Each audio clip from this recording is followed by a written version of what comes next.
Okay, we're now live, everybody. Lovely, thanks very much. Well, my name's Peter, as Susie said. My place is a village called Holywell cum Needingworth, which you'll hear quite a bit about as we go along. I'm hoping that we'll be able to talk about mapping quite a bit, and it won't just be me speaking, but I'm going to start by describing what I've been doing. Thanks for coming in, and anybody who watches later on. I've been studying my village for about 4 or 5 years, and I've been looking at maps right from the beginning, but to begin with it was just photographing and looking at paper maps. As I say, this last year and a half I've been looking at how we might do mapping for a one-place study. I'm going to switch now to show my my screen. So I'll just check that. Can you all see the Google page? Yes. Yep. Yeah, Yes. good. Okay. Well, I'm going to disappear myself, but you'll see this screen, and hopefully somebody will let me know if it's not appearing properly. I'm doing something, and we've called it Mapping for One-Place Studies, and to be short, it's Mapping for OPS. So that's a way to find it in Google. And Mapping for One-Place Studies, it started off as a forum. I was hoping people would join in, and I was hoping there were lots of solutions out there that we could use. So I thought, as I found things out and as people suggested things, we would talk about them.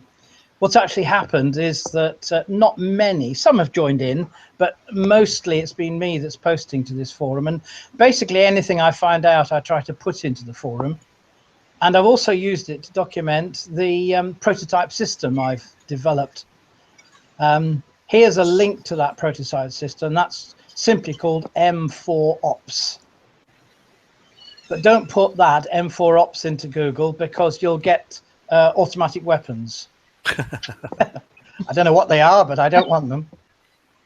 So the reason for this prototype is because A, I enjoy playing with technical things. B, I was finding difficulty actually envisaging exactly what I wanted and talking with people about what they wanted. So I thought the best thing to do is to do something, mock it up, and see what's useful. And what I thought I'd do in the first part of this Hangout is just briefly show it to you. Susie, I think you've seen this, haven't you? Yes. Yeah. Darius and Richard, have you seen this before? I have. I've gone in and fiddled around a little bit. Okay. So you don't mind if I'll take you through the basics again. I'm very happy for anybody to fiddle with it. You can't break it, so just play around with it. What I'm going to do... Famous last words. Sorry? Famous last words. Yes, well, hopefully.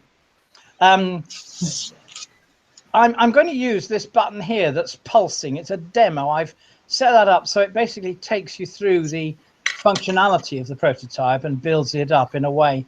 Doesn't need me to describe it, but that's what I'll use. So I'm going to click on that. And it uses Holywell cum Needingworth. Needingworth is this blob at the top, big one, and Holywell down at the bottom. And they're part of the same parish. And you'll see this is the one I use most of the time for what I'm talking about. It's a normal sort of Google Maps type thing. You can drag, you can rotate, you can zoom in and things like that. And there's a little overview map down here on the left to see what's there, where we are. So each time you want to skip through this demo, you click on this up arrow here. Again, it's pulsing to show you. Shows you a little bit more. At the moment, I've mostly just got English villages, not even a Welsh one, and I'd be delighted to try putting a Welsh one in here if you either of if you want to do that, Darius. Love that. Yeah. I mean, if I can just step to one side, what I would really like is people to try this and to give me ideas, because it's very much a prototyping thing where if we have an idea of what we want to do, I can probably program it or borrow code from somewhere, and we can get it working. So it's a try it and see. And using this is as much a learning thing for me as useful, I hope, for other people.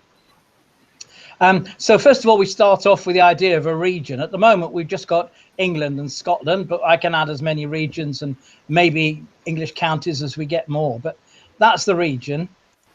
And then we come down to the one-place study, and we can cope with as many one-place studies as there are. These are the ones that have been registered with me so far.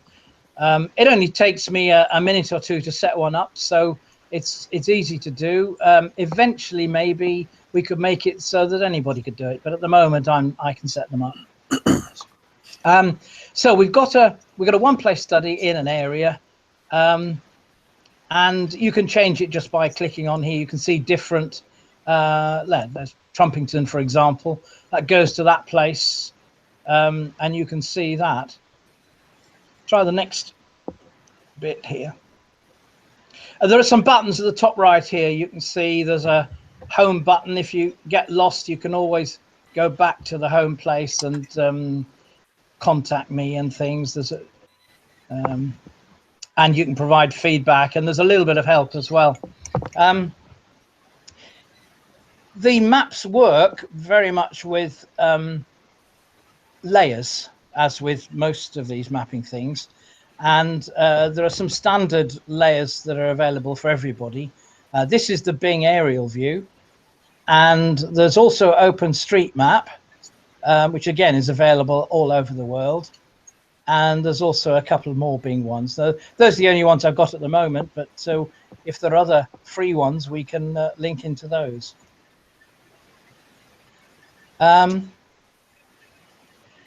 So then, obviously, those are basic ones are international.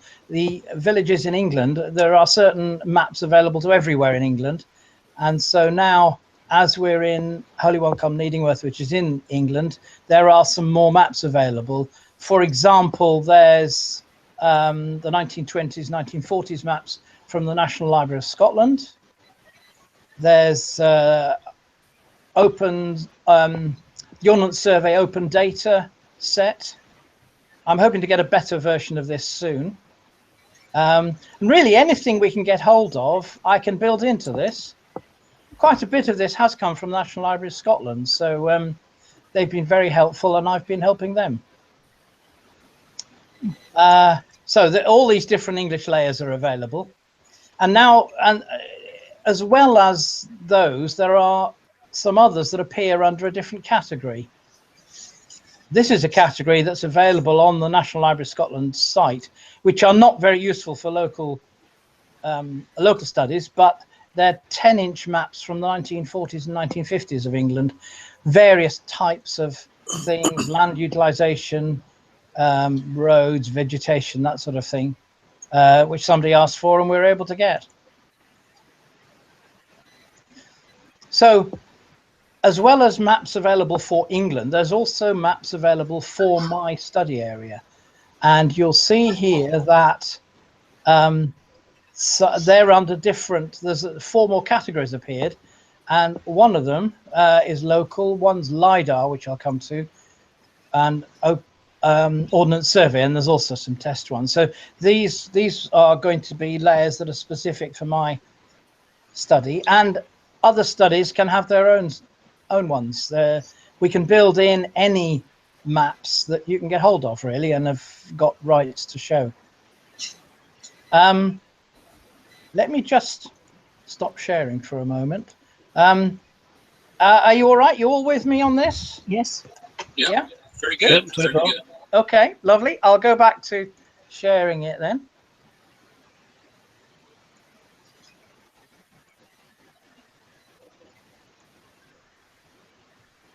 Okay. Even in the demo, you can manipulate things. You can do what you like. So you have a go.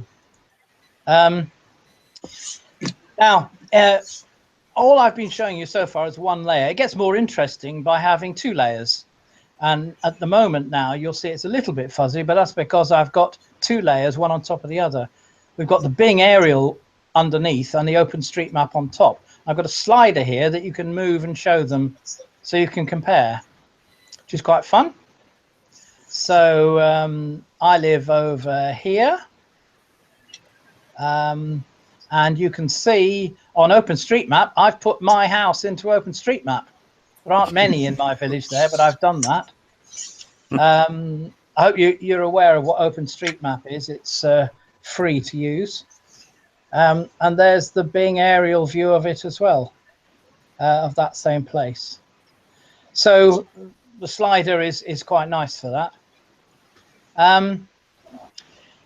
This is an example of 2 local maps I've done. They're not very good, but I did them quite a while ago. The first one, if I go to this one, this is a map from 1764. It's if I zoom in, it's very fuzzy because it's actually one photograph of a map that's about 5 foot by 5 foot. So it's a very a large map. With a very poor resolution. At some point, I'd have to get a much better image of that. So I photographed that. Peter? Sorry? Did you do the scanning? Yes, it was just a photograph, actually. Okay. So it's a photograph of that. And then, having photographed it, I georeferenced it. That sort of aligned it with the real Earth. And fed it into this system. It is a bit of a process to go through, but I've got it worked out now how to do it. And the other map I've got here is an estate map from 1850, and you can see them overlaid. This is actually one where I've photographed it in little bits, so you can see the different bits, and they're much clearer if I go right in because the camera's not covering as much of an area. Again, I want to get this done much better. But getting our council scanning people to do it would cost £100 or more, so for each map, and I'm not happy to do that. This is 1850. It's got lots of names and areas on, so it's really quite interesting. And it, you can using the slider, you can compare it. I want you to look here. This is a road. You'll see that this road is here now. This road here is not here now. It's on the old estate map. It's not on the estate map. And if we look at the Bing view, that road is not on the Bing view now, but it's on the old 1764. I'll come back to that road. It's something I discovered. Anyway.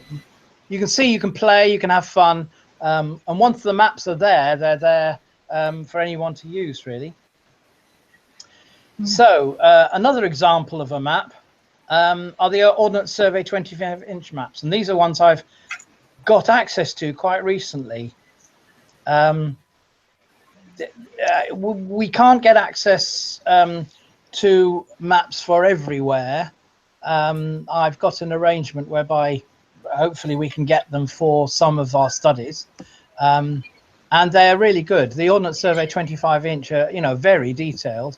These are 1886 and 1924, so you can see how the village has changed. Quite a lot of detail as to what's there, and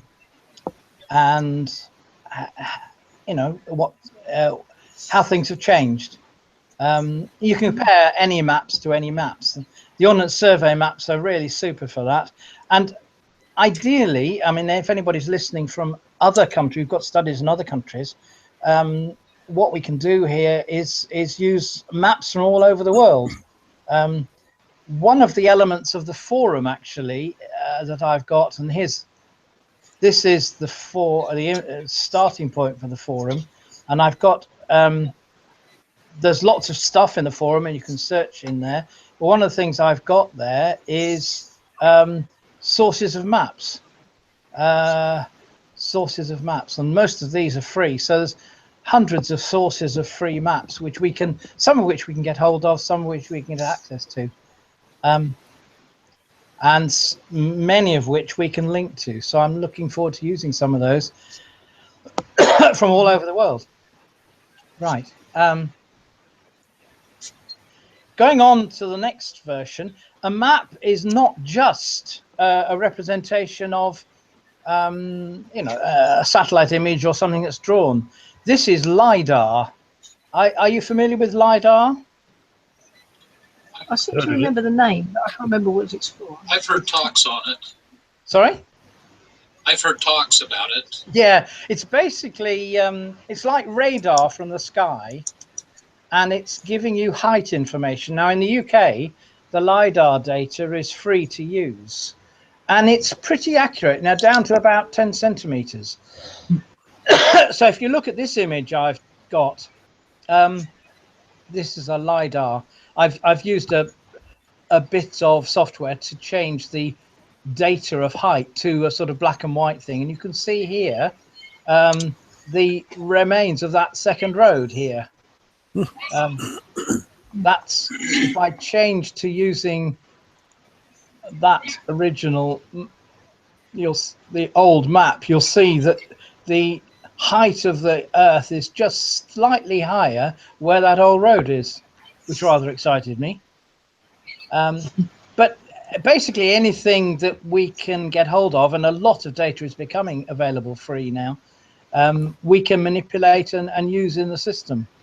So what date does that come from? What date? What, approximately? Data? Oh, what, the LiDAR data? Yes. Is it World War II? No, that's recent. It's within the last 10 years, I think. Okay. No, World War II, it wouldn't have been accurate enough. We can get aerial photographs from the war, but the LiDAR data is much more recent. Right. Right. I'm going to stop sharing there for a moment. Okay, so what are your reactions so far? What are you thinking? Well, you've already got my Debenham. Yes, I have. Up there, and I'm really pleased with that. But I've got some hand-drawn maps that I'd like to incorporate, and I don't quite know how to do that. Well, the easiest way would be to, if you can photograph. How big are they? Big? I've got a couple that are A3. Okay. The best thing I've got them electronically. Scan them, but if not, if you photograph them, we can geo-reference them, and I can put them in. I mean, at the moment, it'll be something I do, but I quite enjoy that. So. Yes. All right. If you can scan them, that's best. The problem with photographs. I've got some. Yes, I've got a scanned image of a World War II map where all the muster points were. Oh, right. The 1940s. I'd like to include. Yeah, we can do that. Just just tell me, and we can get them in. Okay. All right. Any other thoughts? I've got some state sale maps that I'd love to get overlaid into the locality I'm working on. Yeah. So this is really exciting. Good. Well, what sort of maps did you say they were? Estate sale. So there would be a catalog published showing different farms being sold and outlining the specific field boundaries. So in a way, it'd be a little bit similar to a tithe map, but a little more detailed. Yeah, excellent. Well, if you're able to scan it, or if at worst to photocopy it, we can photograph it.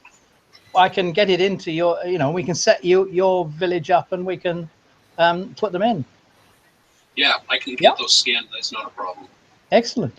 This is really exciting. Good. Okay. Lovely. Richard, any thoughts? Are you?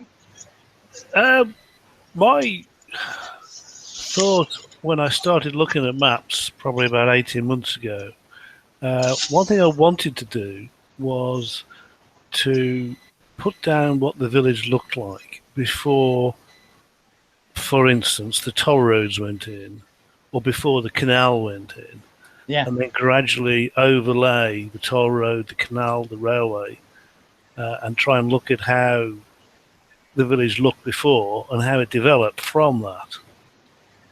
I don't know whether that's possible. Whether we can build it.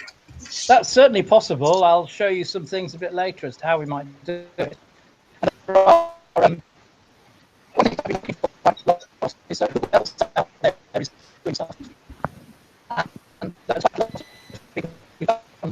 Sorry, you were breaking up a bit there.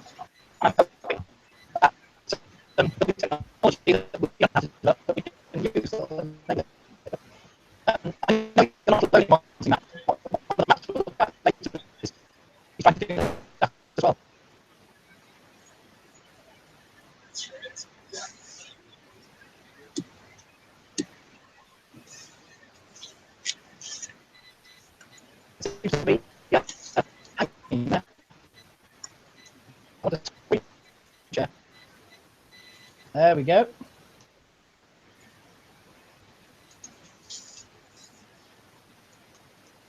Right, we're back to the demo now. There are various buttons. I mean, basically with this prototype system, if I've got an idea, I can fairly easily do it. So, for example, we can hide the sidebar. We can get more real estate on the screen and other things we can do. Another way to look at maps, and you'll see this with the National Library of Scotland site and with other sites, is you can look at them side by side. So that there's a button there to turn it from overlaid to side by side. And you'll see as you move one bit, you've got, so sometimes it's useful to do that. You've still got the sliders, so you've got the different maps on the left. And you've got another one on the right that will zoom in, and that's quite useful. Another way of looking at it is to use what's called a spyglass. This is surprisingly useful and fun. Basically, you've got a sort of a view through from one map to another, and you can change the size of it so you can look through. And that's particularly useful on, say, we're comparing, well, let's compare the Bing aerial with the large scale Ordnance survey map. So you can see what it was like before. Quite fun and useful if you're concentrating on something. There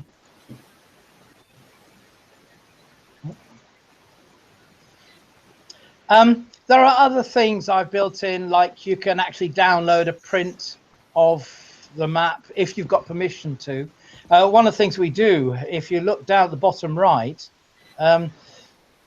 the sort of terms of reference, terms of use for each of the maps that are on the screen appear there. And in any map we use, we need to make sure we've got the right to show it.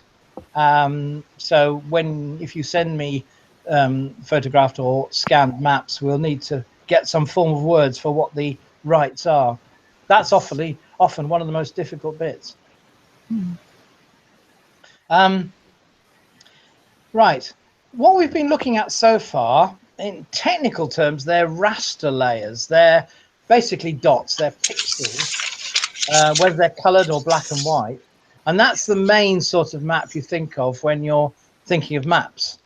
But the other sort of map are what are called vectors, vector layers, or I call them feature layers.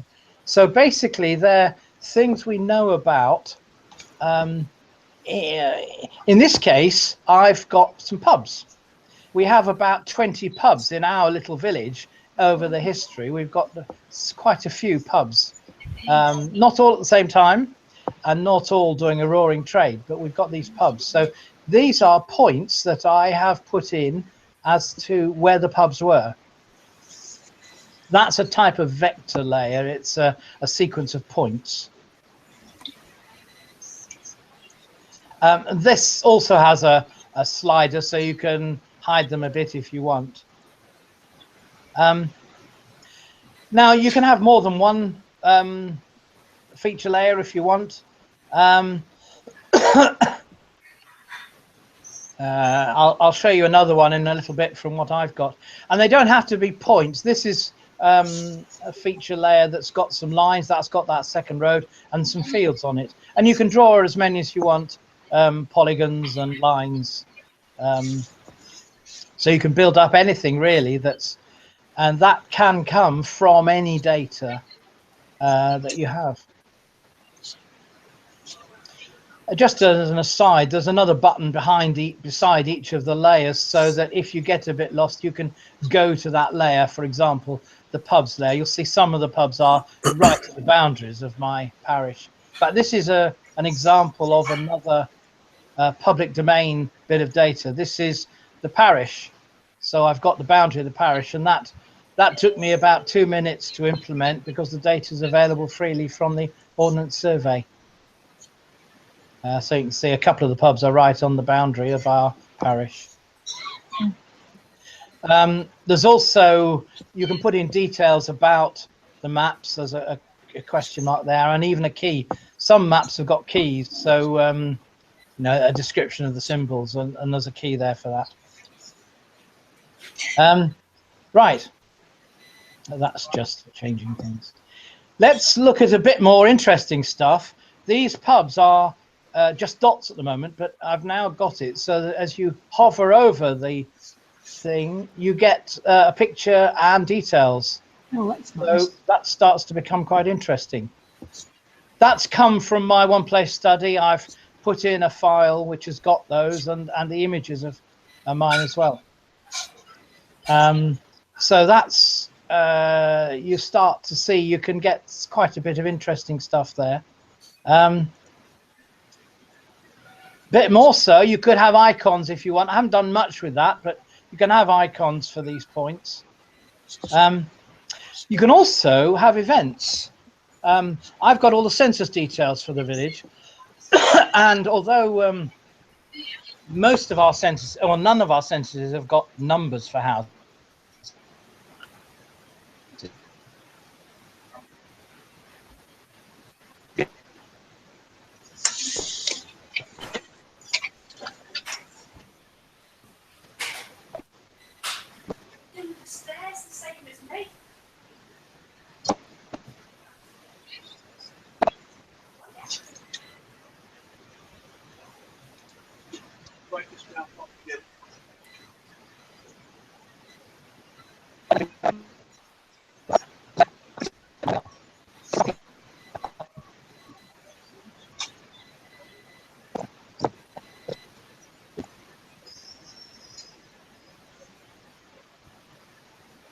I don't know, it sort of froze there, which was a bit of a shame. Are you back with us, Peter? Sorry? Are you back with us? Oh, yeah, yes. Can you see it again now? Yeah. Okay. What you should happen is as you hover over it, not only do you get the picture and the details, but you also get the events. So you've got the census details for those places. That obviously I've fed that in from my database, but basically any sort of data you want relating to places you can have showing up. Of course, some of that data is too much to see, so if you click on it, it's now frozen, so you now manipulate. You can come over here and manipulate this window and have a look at the data and the details. Again, that's something that I built in because I wanted it. If you want anything else that would be useful, then we can try building that in. Whoops, sorry, I pressed the wrong button there.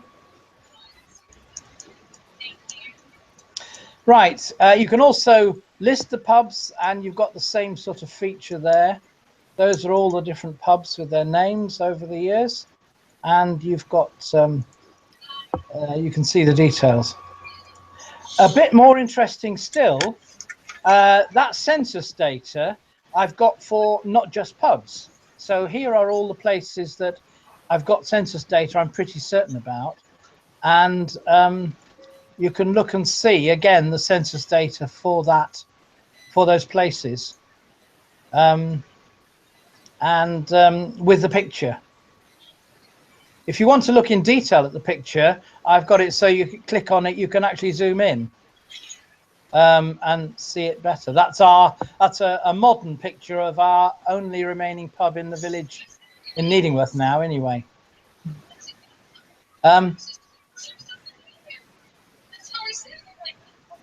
Even more interesting, because the census data is about people, as well as listing the places, you can even list the people. So I can list the different people and see where they lived from my data.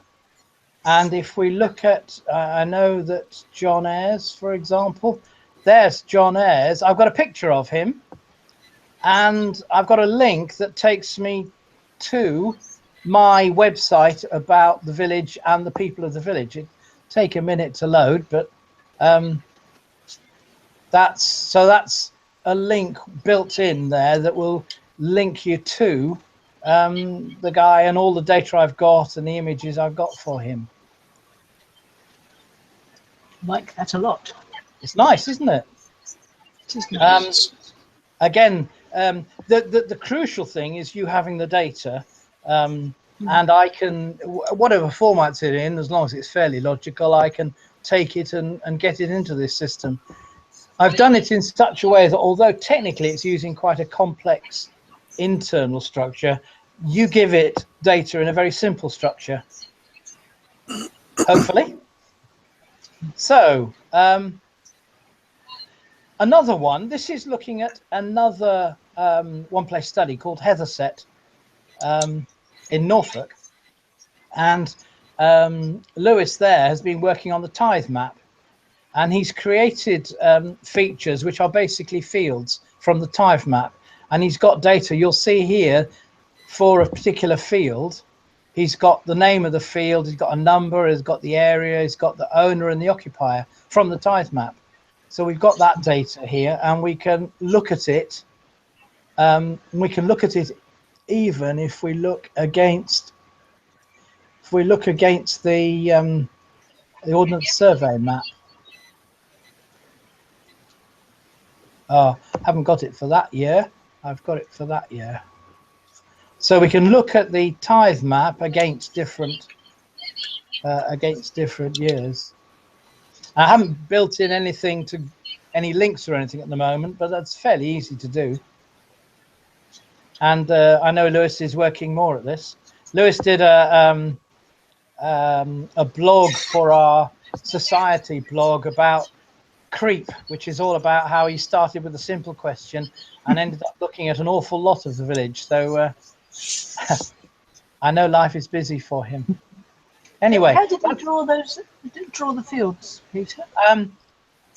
I think he's used a free bit of software called QGIS to do it. I'm not sure, but you can do that within other software. You draw it on the map. And I've done it so you can actually do it within this M4OPS as well. Okay. So if you want to have a go at that, I can show you how to do it. That's a bit advanced for this demo, but it's there as a possibility. I really did it just to see if it was possible. And again, I've borrowed the software from elsewhere and it works fine. Again, I'll stop there. There is more I can show in terms of more advanced stuff that I've built in, but really only because I wanted to. You know, I had a need for my village. I want to do things, and I've got several other projects for my village that I want to build in using data from my study. And given that the software is available to us and we can fairly easily change it, I can do things in a way that should be useful to us. So, any more thoughts? It's difficult to know where to start. I want all of it. I think one of the questions I have is, what kind of format would we want to have our data in to make it most easy to import? In technical terms, I've designed what I've done to take data about the people and features and stuff in a comma separated CSV format, a very simple CSV format, and then I translate that into an internal format that is useful for maps. But basically, I can, whatever format suits you, I can probably, as long as it's logical, and you know, if a field has a particular reference, they use that reference in every context. Maybe we could talk offline about what you think you're doing and how to format it best. Okay, that'd be super. Yeah. The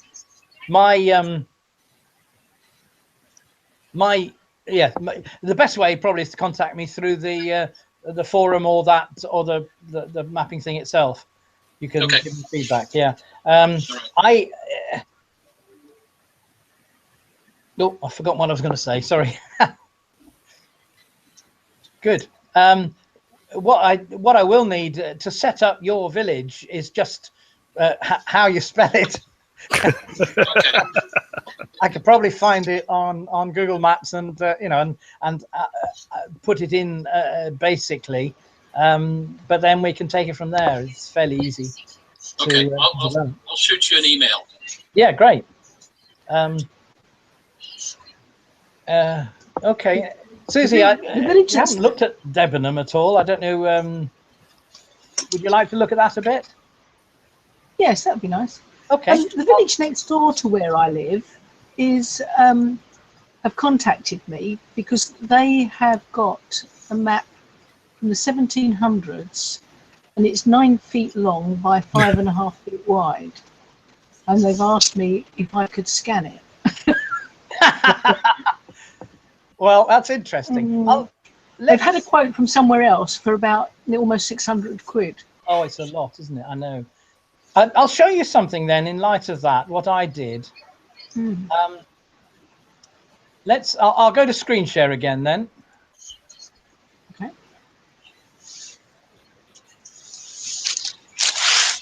If we just, if we look at Debenham.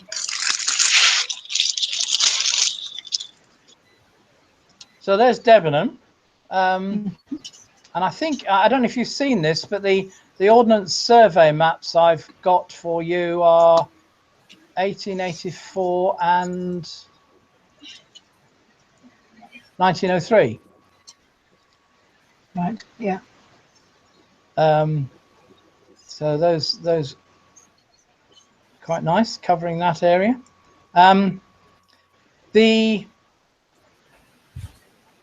We've not got much else for you yet, but we can build any in. Well, I've got quite a few maps. Yeah.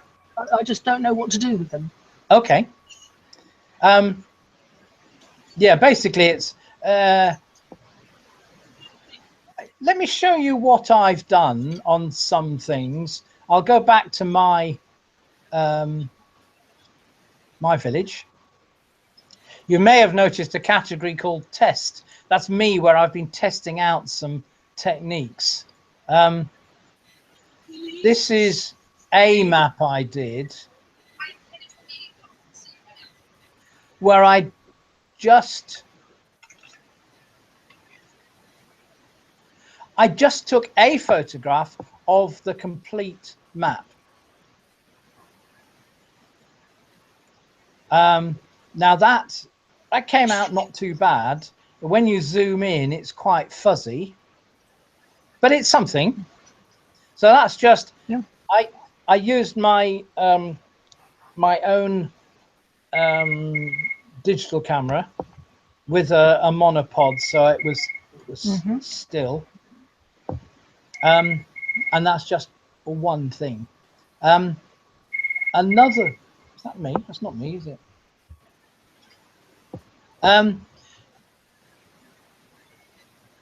This one is where I took a photo of it 2 or 3 times, so over a portion of the map, and then I stitched them together, and that's come out better. The stitching together is quite complicated, and if you wanted to do that, it would need me to help. I used a bit of software. Here's a different one called Huggin, Hugin, which gives them a much better thing. So this is about 25 different photographs of a few square centimeters of one map stitched together. It's a lot of work, but it sort of worked. Yeah. It saved me about 30 or 40 pounds that our people would have charged our scanning people. Yeah. Oh no, yeah. But it's not really good enough to use for very detailed things. If you compare that with the proper scanned Ordnance Survey map,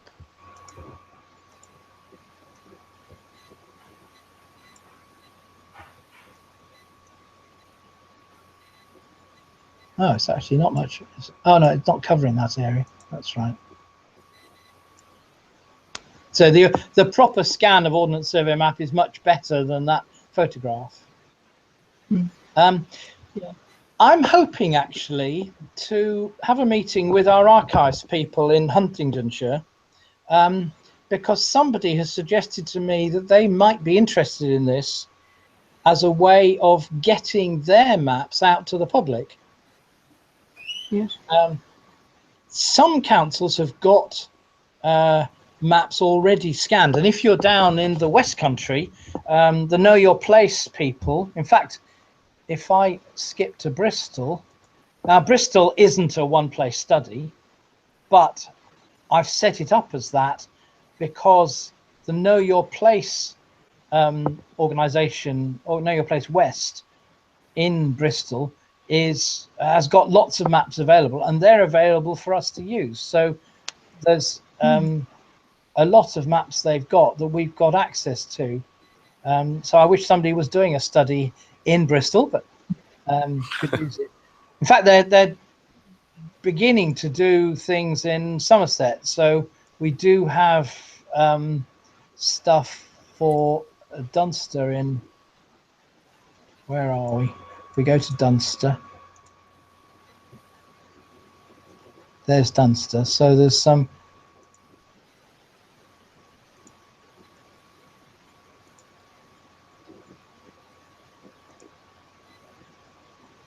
Is that a hill right in the middle? Sorry? Is that a hill right in Yes, the middle? Dunster Castle. Oh, right. Tom was there a couple of weeks ago. He told me, quite by chance. Mm. Anyway, Know Your Place are digitising a lot of maps down in the West Country area, and other councils are doing something similar.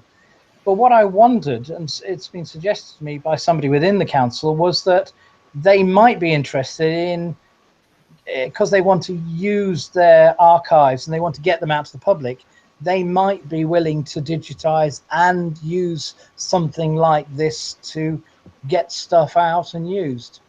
I don't know. I've been working on it, and that's one of the more complicated bits. Not so, it's less complicated. It's more complicated than that technology, really. Trying to find out where these maps are and who can have access. How about you, Richard? Have you done much with maps? I've been trying to collect them more than anything else. I was interested by the comment about the 25-inch maps possibly being available, because my particular village is covered by 4 25-inch maps. It tends to get a little expensive when you start. Yeah, it can. Richard, if you're interested, if I set your place up on M4OPS, I might be able to get the 25-inch maps. That'd be brilliant. I was going to sort of contact you later, yes, or tomorrow, to set up, because that's fine. I mean, we can try. It's a bit of an informal arrangement, so I can't be too clear about it. But basically, in the whole mapping area, people are so happy to help. A lot of software available free, a lot of maps available free. we've got a good starting point for a lot of things. It's just a question of finding it and manipulating things. But I'm happy. I want to try and enable this and to facilitate. So basically, if you've got any idea. Well, one of the things that I came across the other day, I don't know whether it's specific to Staffordshire. There's a load of information on, if you like, archaeological features. Yeah, there is. And it gives things like, possible Neolithic barrow and tiling in the medieval period, etc. And there's about, I think there's 150 to 200 in my parish. So those would be really nice to put on. Well, almost anything that we can have access to, we can put on here. Yeah. It just depends how much work it is, Well, at the moment, I've got that on an Excel spreadsheet with the information I wanted at the time, but it's freely available. So yeah. Now I know what to look for. Yeah, that's right. I mean, basically, to do it on maps, we need coordinates of some sort if you've got data. Yeah. And one of the things I didn't show you, but it is available, is if you want coordinates, you can use this M4OPS to get them, just like in Google. So can you see the screen here? Yeah. I've got a Dunster church there on Bing, and I've got a button up here whereby I can get the coordinates of that corner there, and it gives them to me in a format that I want. Yeah. There's lots of stuff you can do like that. There's different formats for coordinates. So again, talk to me about what you might want to do. Okay, excellent. Actually, I used something similar in, I think it was Google Earth. Yeah, you can do that in most of these systems. I was doing it to collect all the Commonwealth War grave sites. Yeah. And so I've now got a map on my website that actually takes you to every single Commonwealth War grave. Yeah. Right. And that works really well. There is so much you could do. It's more a question of working out what you want to do and putting the effort into to get the data and how to represent it. But I'd be very glad to help anybody who wants to do that. I'll certainly be making an attempt. I mean, even if in terms of photography, copying your maps, Susie, if you just have a go with a camera or a scan to begin with, and then we can see how they are. We can try it out. Well, and if it's I've got some that are already. Yes, I've got some that are already scanned. Oh. In fact, I think all of them. Yes, I think all of them are already scanned. Actually, and for some of them, I've only got an A4 scanner. I've done like you have and stitched them together to make something bigger. But then half the time I can't display it because it uses up too much memory. Because I've made them. Yes, well, the beauty of what I've got here is that all these maps are in the cloud. Yes. So they're out there. They don't use any extra memory on our machines. I just put them in the cloud and I can access them. They're secure. Yes. And we can just access them as we need to. Okay. Actually, coming back, can I come back to something, Richard, you said about seeing how the village has developed? Yep. One of the things I've built in here, let me just see if I can get to that part of the demo.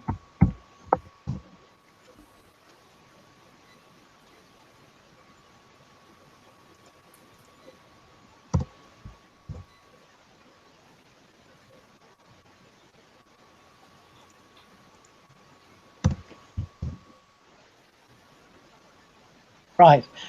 This is showing a little bit where it's called a modifiable feature layer. So you can actually create your own layers and see them. You can actually put points in and draw a polygon like that. You can draw yourself a polygon and then save it and give it a name and things.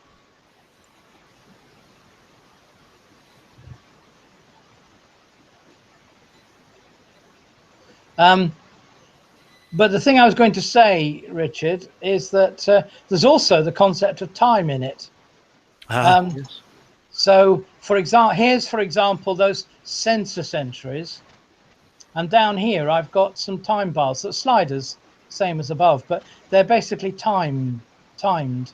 So you can, if we look up, if I zoom in, that's too far. If I zoom in there, you'll see some of those and will disappear. Some of them disappear as I move the timer. So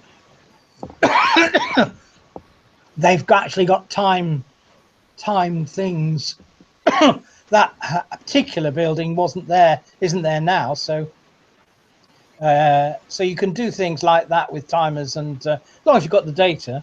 Yeah. And I can imagine we can show how different things have appeared over time. Actually, if you're interested in that sort of thing particularly, there's a lovely demonstration of Barcelona. In fact, if I go to, just to show you, this is the forum. You can search the forum for things, and there is, no, there isn't.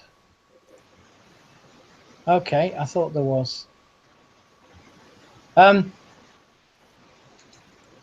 If I go to the, there's all sorts of things about mapping in this forum. That basically, this is where I put things when I find them out. And there is for Barcelona a website that shows you how Barcelona's developed, and you move a slider and it shows you how it started, before Christ, and how it developed over the years. I can imagine we'd all like that sort of thing for our Absolutely. Yeah, I certainly want it. Another thing I want, by the way, and I think I know how I can do it, is that this system could be on a tablet, and I could take the tablet out with me, and it will know where I am. It will show me as a dot on it, or it'll show me the view from where I am. I know a technology that will enable me to do that, and I'm just looking for some time to be able to do it. So there's lots more we can do, and I mean I do walks around my village occasionally to show people, and I always take my map book, which has got various maps and various times, and I show them, well, here is this house here now, but you go back 110 years and you'd have seen this house, and then before the fire you would have seen this, and all sorts of things like that. I'm looking forward to doing all sorts of other things with it as time goes on and as people give ideas.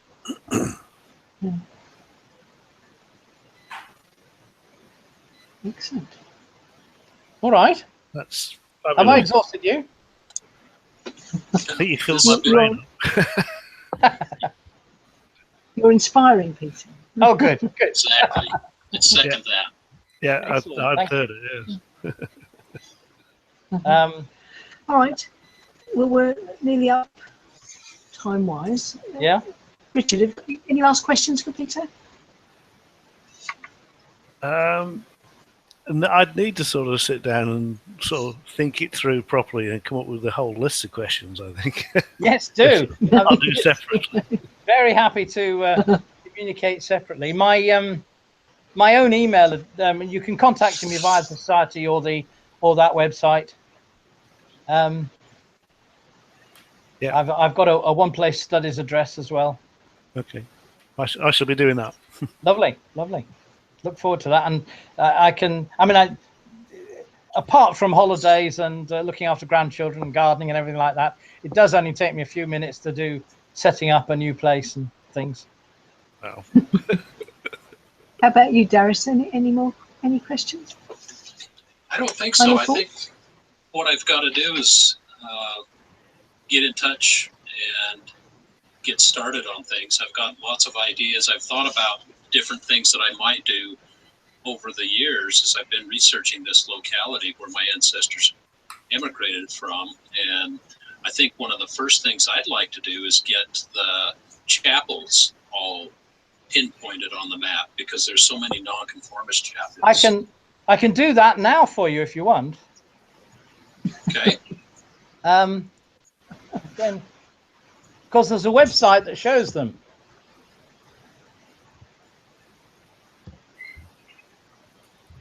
I know some of them show up on the first edition of the Ordnance Survey maps, 6-inch to the mile, and then the more detailed ones.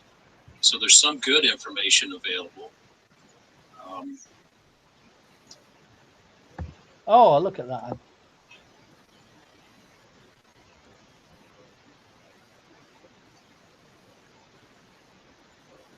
This is the Welsh Chapels website. Shows all the chapels. This is I just used the search on the forum. I found some, so we can certainly put those into. You can certainly do that. Put those onto your maps, into M4OPS. That would be great. Okay. Good. Yeah, I'm excited to get started. Sounds like we're going to be up half the night. That's what happens with time zones. Yes. Well, and okay, if anybody else watches this video and wants to contact me, they can contact me via Society, I suppose, Susie, yep. or via. Okay. Okay then. Well, I'm going to stop the broadcast now.